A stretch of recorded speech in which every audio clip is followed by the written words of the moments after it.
Good morning, everybody. Happy Wednesday. Welcome to Live Coffee Talk Show. I'm Michelle Quay, and I am a confidence coach. I work with women to bring out their magical self so that they can be the rock star in this world. So welcome, and thank you for being here. We air every Wednesday at 8 o'clock Pacific time. So if you are new to me and this is your first time joining me live on the show, welcome to the show. And if you like to make comments, while our guest is speaking, be sure to click on the link to be able to participate in a live chat with us. So welcome. Today we're going to have hear from our special guest, Rob Kanzer. Rob is a life and business coach. He spent 40 years guiding people to locate the source of power so that they can create more personal happiness and better business results. With clients from all sectors of economy, Rob is a certified crisis intervention counselor, an award-winning speech evaluator, and entrepreneur. President of Cambridge Coaching Collaboration, Rob brings the depth of compassion and commitment to action to himself, his client, and to the world. Now, let's throw away the bio because you want to hear from Rob. Hi, Rob. Hello, Michelle. Hello, everyone. Well, welcome to the show. It's an honor to have you here. I feel delighted and electrified, Michelle. You've got such a warm, impossible to resist love energy, and I can see why people would want to tune into your show. And it's just an honor and a thrill to be here with you. It's crazy how it's been a year since we last, not even meeting face to face, but like via Zoom, right? Yes. It's unbelievable how time goes by. When somebody is immersed in doing what they love to do, it's as if the restrictions of time, what Eckhart Tolle talks about in Be Here Now, not Be Here Now, in The Power of Now. Be Here Now was Ram Dass. That was a long time ago. But it's a theme that is always with us. The chatter of our mind. Hurry up, do it next. What am I going to do? What are people going to think of me? If we can just be present and slow down and realize how great it is to be alive, to participate in our own creative endeavor, then the restriction of time, it seems to melt away, and that there's no work, there's just a sense of being. And that's how I feel right now talking to you. And it's strange, Michelle, because I'm actually looking into a white light so that I can give you my full face of eye contact. And one of the things that's happening in our workaday world with COVID is people are feeling isolated. And how do we connect with one another using this technology? So I'm looking directly into the camera, even though you're kind of a blur over here. So I just want to look and I say, oh, there you are. I can see your smiling face. And it's just like any kind of interview. We want to go back and forth, not too much eye contact to be too intense, but kind of a natural back and forth. When we live in this flow, so much is possible in our happiness in our lives and in conducting our business. I love how you start this whole thing about white light, because I'm looking at the white light right now, and I couldn't put it more perfectly. Just look at the white light. Just have it in front of you. It's right there with you, right? And that's how you make people feel like you're actually looking at them, creating that eye contact. And the other thing I picked up was, how slow, well, our life has slowed down dramatically after the pandemic. So I want to, because I know a lot of people in my audience, they're experiencing the same thing. Things are getting slower, or some people are actually at the start of a business and they're trying to break through the ceiling, they call it, break through the ceiling and make things happen. But everything is so slow. So I want to hear from your experience. How did you first start it? What was it like?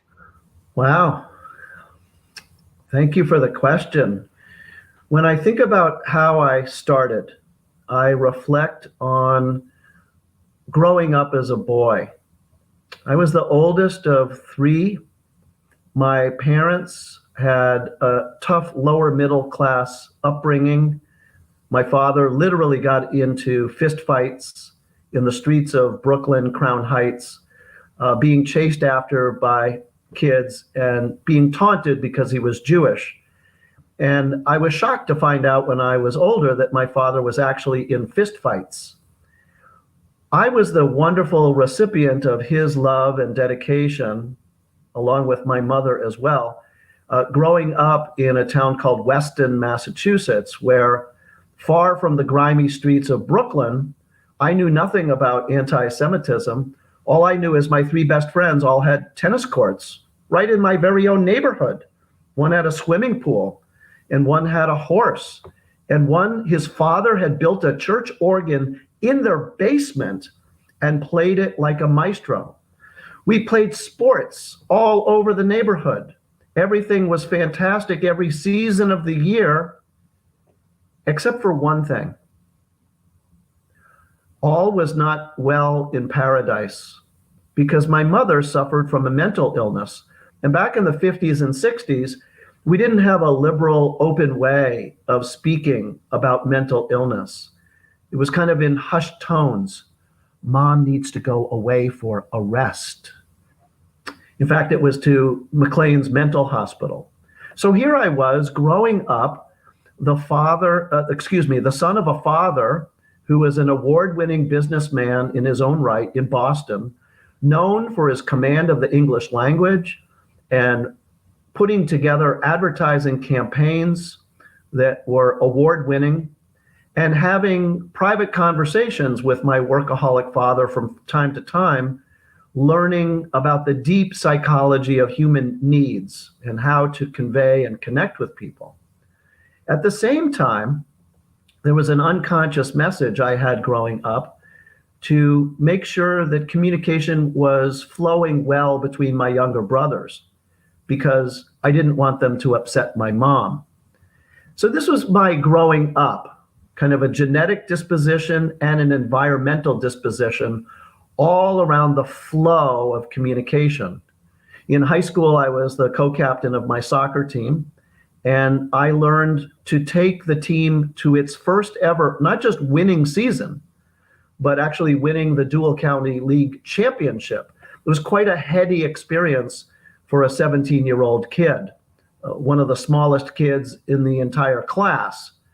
And many of my teammates would tell me it was because of the way I was communicating on the field that led us to victory. When I studied at the University of Hartford, and I had my own television and radio shows, it was fun interviewing people. But becoming a coach didn't crystallize until I met my mentor, and his name was Dr. Marshall Rosenberg.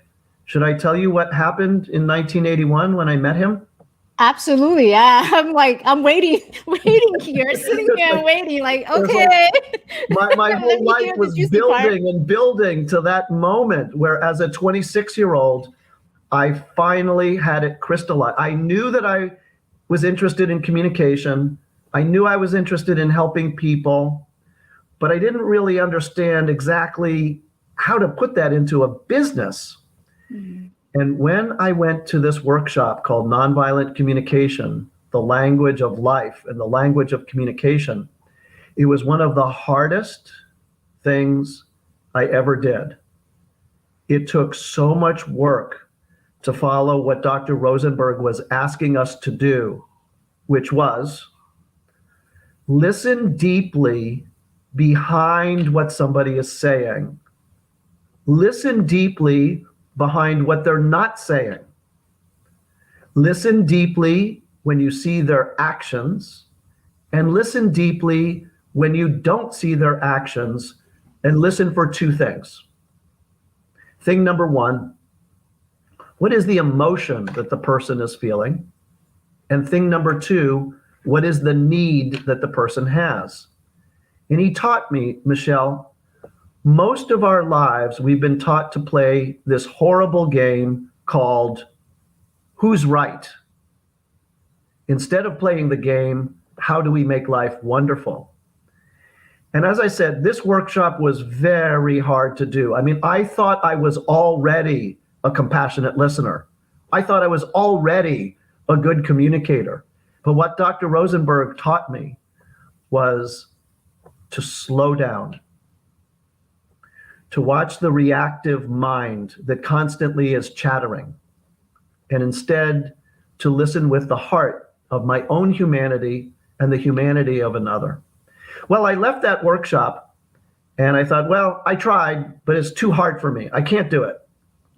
Until about 6 weeks later, I was having an argument with my then roommate, Joseph Kotler, who would go on to become the associate publisher of New Age magazine, a very bright guy. And we were friends, but we weren't getting along. And I didn't understand why. And the more I tried to understand them, and the more we got into arguments. And I said, and then I said, wait a minute. What was that nonviolent communication approach? Put myself in the other person's set of feelings, put myself in the other person's set of needs. And when I was finally able to use the model that Marshall had taught to me, I saw in 5 minutes all of the tension that I was having with my friend week after week. Michelle, it vanished and it never came back. And I got goosebumps all over my body. I'll never forget. And I said, what just happened? And it was then that I knew I wanted to be a coach. How much of that do you think is related to the practice or the empathy portion of it? How much is empathy related to listening? Oh, my word. I think empathy is at the heart of listening. If I can just put aside my own need to be right, or my own need to prove to people how smart I am, or whatever the case may be, it enables me to just be present with another person. I can be present with another person, and they have the sense that they are simply being with me, and I am with them. Defensiveness goes down. Mm-hmm. When defensiveness goes down, creativity blossoms. When we feel free to express our feelings in a safe place, we can really try to understand, what is it that I'm needing? And instead of blaming the other person or blaming the world at large, this kind of clearing enables people to locate the source of their own power. And don't we all want to have a sense of agency, the ability to create what we want? This, to me, is the fantastic journey and the heart of what I do as a coach. Mm-hmm. So moving the journey to a coach. So now you are a life coach and business coach, and you've been doing this for the last, 40 years? Correct. Yeah. How much of what you have learned from Dr. Rosenberg that you are able to apply in your business, or what is it like to be in that space using the skills that you already have now? Well, when I started early on, Michelle, I was mostly working with counselors and people who had advanced degrees in psychology, whether it was a master's in counseling or a PhD in nonprofit administration. And I thought these are the people that I wanted to work with, the healers of the world, those who are already predisposed to an interest in compassion. And I was shocked that these people who were far more advanced than me in their formal training with their formal degrees of masters and PhDs and social workers, I was shocked that they kept hiring me. I hadn't even yet earned my master's certificate. I thought to myself, I must be on to something. And I thought that I knew my path until my coach approached me one day and said, well, Rob, you're pretty good at what you do. People seem to be responding in the nonprofit and in the healing and in the caring world. But do you really want to change the world? Do you want to make the world a better place? And I said, absolutely I do. She said, then you have to start coaching people in business. And I said, business? Not business. Business is the enemy. Business is the place where people get oppressed and taken advantage of. And she very patiently listened to me and said, do you want to change the world or not? And I said, yes, I do. She said, then you need to start bringing your coaching to business people, whether it's small businesses or Fortune 500 companies. And when you approach these larger companies, by the way, Rob, you're going to have to quadruple how much you charge. Otherwise, they won't take you seriously. This challenge, Michelle, practically floored me. I was so scared. How can I ask for so much money? I'm not even that experienced. But my coach saw in me what I had to deliver. And about a year later, when the phone rang and I had the temerity to tell them that I charged $2,000 a day plus expenses, I was shocked when the person said, okay. And I hung up the phone and I practically screamed because I had spent a year with my chatterbox inside my own head saying, I can't charge that much. I'm not that smart. I don't have a PhD. Who am I to tell the CEO what to do? And then it dawned on me over the years, this kind of I don't know is not necessarily a detriment. The I don't know mind, the mind of a curious child, is not to be shunned or made fun of. On the contrary, out of the mouth of babes, we get insights. We get the innocent question. We get the emperor who has no clothes. The child is the one that speaks freely. So even though I'm a 65-year-old man, I keep my inner, silly, open, innocent child with me. And when people feel a sense of innocence, they're not threatened. Nobody is threatened by an innocent child. No one is threatened by me. And when there's that openness, then they're receptive to your gifts. So I think this is one of the very important parts of helping our corporate leaders cultivate for themselves a kind of authentic way of listening and an authentic way of communicating. So that's wait, Rob, are you telling me that like I can imagine my boss going into the office and instead of having this stern, very serious look, everything is about business, let's talk about business, I can have a different approach? Is that what you're telling me? I'm telling you that when you see somebody with that stern face and they get to work and we're losing money and time is money and you're going to need to work this weekend, it's very easy to get angry at that person. It's very easy to blame that person for your lack of satisfaction and flow. So there's two aspects of compassion. It's both compassion for your boss, but also compassion for yourself. So in the boss case, sometimes we are able to have a conversation inquiring of the boss, gee, I'm guessing that you're feeling angry and impatient. You're darn right I'm angry. We just lost the most important account, and if we don't get moving, our company is going down the tubes, and you better hop to it. So not only angry, but you're concerned for all of us succeeding.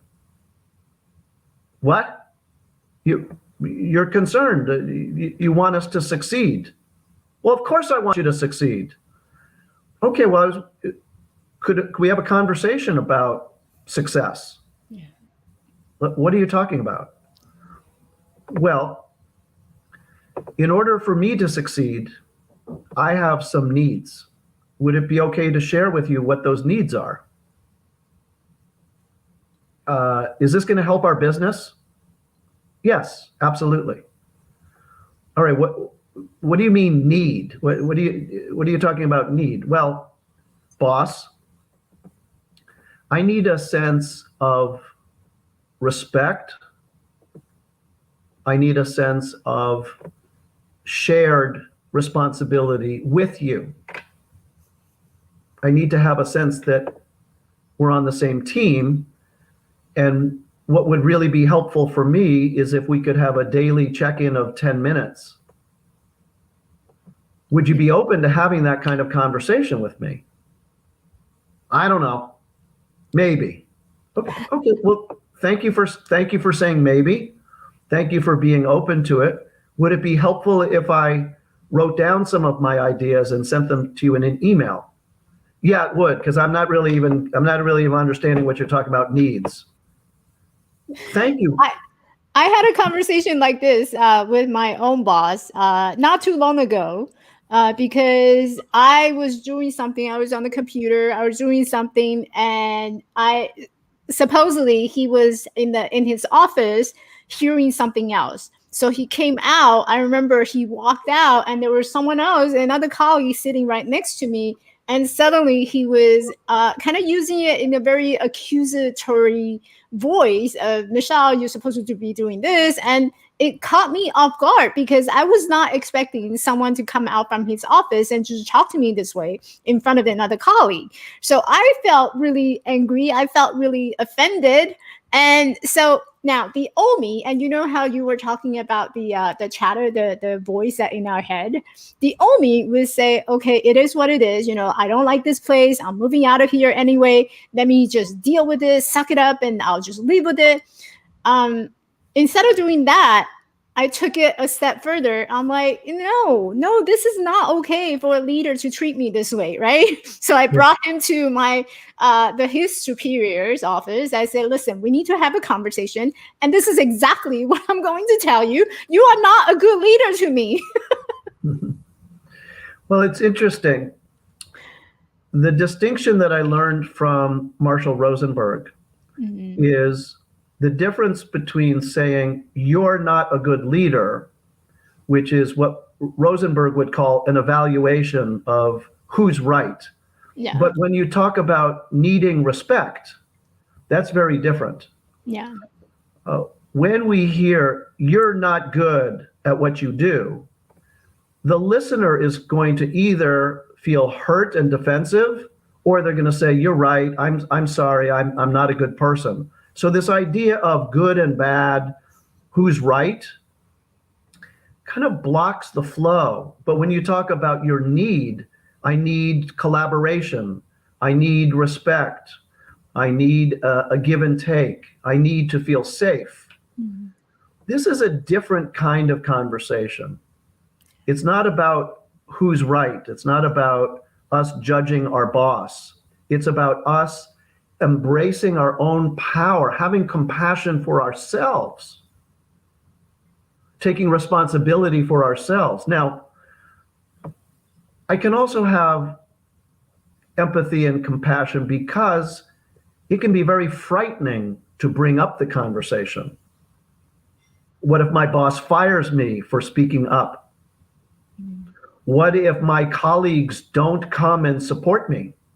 What if I am left out alone, kicked out of the circle, away from the fire, right? We're tribal by nature. We want two things in our lives. We want to feel safe in the group, but at the same time, we also want to be celebrated for being the unique individual that we are. Sometimes some of us might feel jealous of other people who seem confident and free and easy. We hunger to feel free and easy. We hunger to contribute to the group and to be recognized. But sometimes we feel afraid. So can we start by having compassion for ourselves? When I think about talking to my boss, I feel afraid. Or when I think of starting my own company and being my own boss, I feel afraid. Yeah. Can we then be gentle and say, to yourself. So if I talk to myself, I might say, Rob, do you feel afraid because you have a need for financial security? Yeah, yeah. Rob, do you feel nervous because you think other people will judge you because you don't have a PhD? Yes, I don't want to be judged. I want to be myself. I want to be courageous. So even just having the conversation and being gentle with myself enables me to reduce my stress. When my stress goes down, my creative thinking goes up, and then I get a return of energy. I begin to become motivated. So when I'm working with clients, the question becomes, how do you feel motivated? When does it happen? Is it a certain picture in your mind arising of your magnificent future? Or is it more abstract? Is it a feeling? Or is it a little voice hearing inside of yourself speaking, you can do it, you can do it. So in coaching, we try to help every client understand their own psychology, their own language, their own motivation. And when people understand who they are and what their calling is, a lot of the tension and the stress washes away so that people can begin to give their gifts to the world. I think one of the questions that I had when I first started the business, and also watching others who starts their business, is that voice in our head, right? So we want to see results, and so often, too often than not, when we start a business, it's the money is the ultimate result of why we started the business. So when, say, I am on a call and I am not closing a sales, and that doesn't generate money, to me that equates with the result that we want in our head. And I remember the first couple of times I took so many no to get one yes, and it was very discouraging. It was very discouraging, right? So that little voice, that imposter syndrome in the business would show up, and thinking, oh, I'm not good enough at this. I'm not a salesperson. I would never be able to close a deal. I would never be able to, actually sustain myself with this. What was I thinking? So there's a lot of that voice that starts to come on. So I'm curious, what recommendation, I wouldn't say advice, for people who's at that stage where they find themselves not seeing the result, they're feeling discouraged. What advice do you have for them? That's a great question, Michelle. And I'm remembering my own humble beginnings where I was making 100 phone calls a day and getting almost nobody talking to me. But you made an equation that money is the result. It's the reason we go into business. I think that that's true to a degree. For me, it wasn't the sole motivating factor.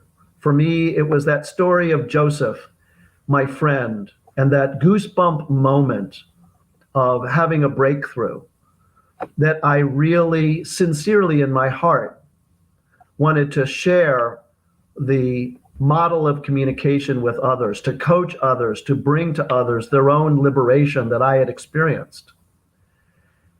So I think that some of us have a natural predisposition to enjoy the sales process, to enjoy talking to people, regardless of whether they say yes or no or maybe. And while it's true, I will confess to you, many, many times I have felt downhearted about the lack of money that I had in the beginning. And in fact, I did need early on to start a money-making business in print media distribution to support myself and my coaching business. It reminds me of people who are determined to make it in Hollywood against all odds. Well, what do? They do whatever it takes. If they have to wait on tables, they wait on tables. If they get 100 phone calls from their agent to go and have a tryout for a part in a movie, they drop what they're doing. And for some people, it's exhausting and they try and try for 10 years. For other people, they try and try for 10 years and finally they get a break. It's like being an artist. About 1% of artists in our culture are able to make a full-time living doing their art. Some artists have to have a side job working in corporate America to support themselves while they're making their art. It's very important for each person to come to terms with their own drive.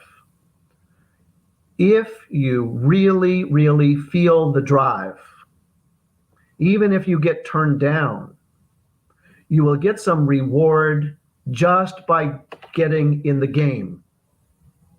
If you step up to the batter's box and you strike out over and over again, but you still feel the excitement of playing, then you're on the right path. If, on the other hand, you start to get so distracted that you start to question, am I really a coach? Am I really built to be a solo practitioner in my particular field of expertise? It's a very personal question. And I would say a good percentage of the people that I work with are looking at these exact questions. So it's good to remember you're not alone. Every human being, in one way or another, is trying to find out, who am I? Why am I here? What must I do? Can I hear the calling of my own spirit? And that's why empathy and speaking slowly to our clients, to give them their space to figure out who they are, is much more powerful than me telling people what to do. Do I give advice? Sure. Do I teach people techniques of how to make a sales call? Absolutely. But I never tell somebody how they should be. Their being is sacred, and that's what we honor in coaching. Oh, I couldn't have put it in a more beautiful way than you did. I think it's so true. And a lot of people, when I first finished my certification program, I came out, and a lot of people, fellow coaches, they were encouraging each other to, well, step up the game and quit your full-time job and start doing what you really love. And I see that repeatedly over and over. And to me, I like to approach it from a more authentic way by saying, well, that's not me. I want something that's more solid, that I can feel my passion. I know exactly which direction I'm going. But in the meantime, I also need to secure a roof over my head. And I am not going to put myself in a position where I have to worry about where to live or what to bring home to the table. I want to be able to have that as a foundation and build upon my wealth. So I'm still doing 2 full-time jobs. That's a beautiful illustration. Yeah. When we tell people, oh, just do what you love, but in pursuing it, you're miserable, stressed out, making yourself sick and ill. No, that doesn't make sense. We are human. And it goes back to, what do we need? And you did a beautiful job right there. You identified you need a solid foundation of security for you, not based on the coach's description. And when you're clear about who you are, when you're clear about how you feel and what you need, then you can be motivated. So you can own that you're a coach regardless of how much money you make. You're still a coach. And to make money is fun. It's wonderful. It's affirming. But to make money and to be miserable, and to not be true to oneself, that's no way to live. All right, Coach, we're gonna wrap it up. Can you tell us where to find you and what do you currently have going on for your clients? Sure. Let me turn off and tune in. The way in which I love to be connecting with people is primarily through my telephone. Either call me or text me 7 days a week. I'm in Eastern time zone, and there's no charge for the call. I'm very interested to hear how you feel and what you need to see if I can either coach you myself or point you to some resources that you might find to be helpful. If you feel shy about sending a text or calling me on the phone, you can simply Google search Rob Kanzer Life and Business Coach, and you will see me on LinkedIn. You will see me on Facebook. You might see references to some of the organizations. For example, Cambridge Coaching Collaborative, which is something that I founded years ago to help coaches and other people build their confidence, their creativity in their coaching practice and other areas that they wish to pursue. Another organization is I'm the president of Lexington Toastmasters. Every Thursday, we have a Zoom call where you can come and practice speaking into the camera with confidence. There we have a couple of different ways of contacting me: Facebook, LinkedIn, and phone. Rob Kanzer at your service. Yay! Thank you so much. And I know there's going to be people typing in Google right now, and also there's you have a freebie for us, right? You have a freebie to offer to my audience. That's right. Hey, I'm all about keep making sure my people get taken care of. So this is something I ask. Just mention Live Coffee Talk or mention Michelle Quay.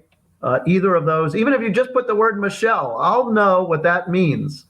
And normally I give people a 15-minute free intro.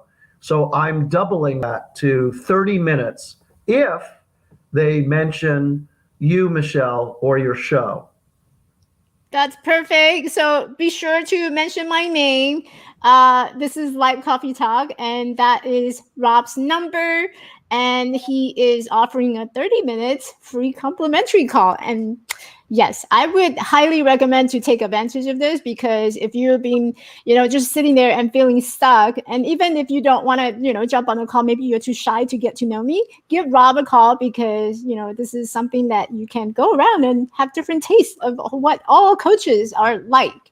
And it's a great opportunity to get to know them. So be sure to take that. Thank you, Rob. Any last word for our audience today? Appreciation. Michelle, I appreciate you. I appreciate you for your tone of voice. I appreciate you for your smile. I appreciate you for inviting me and being with me on your program. You bringing love and light into the world. And when I look at that little white light next to my camera, I'm going to remember your voice. Be in the light. Surround yourself by light. Well, just look into the light. Rob, just look into the light, people. Look into the light and express love and appreciation to other people. Make the eye contact.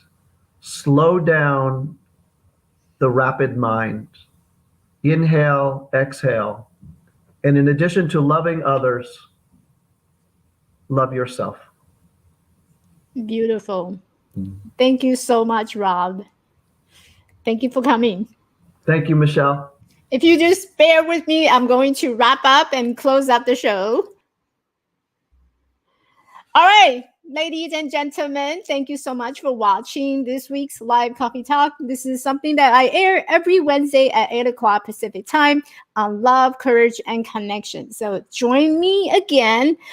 We do have a live training class in my group, the Confidence Lounge with Michelle. If you get into the group, I am going to have a 1 hour free training for you this week. And we're going to talk about how to really master your time management skills. So I work 2 jobs. I have 2 full-time positions, and I'm going to teach you how you can maximize your time so you can do everything, including cleaning your house. So be sure to get into my group, the Confidence Lounge by Michelle, and you will see me on Sunday at 11 o'clock Pacific time. And join me again next week with live coffee talk. I will see everyone soon. Bye.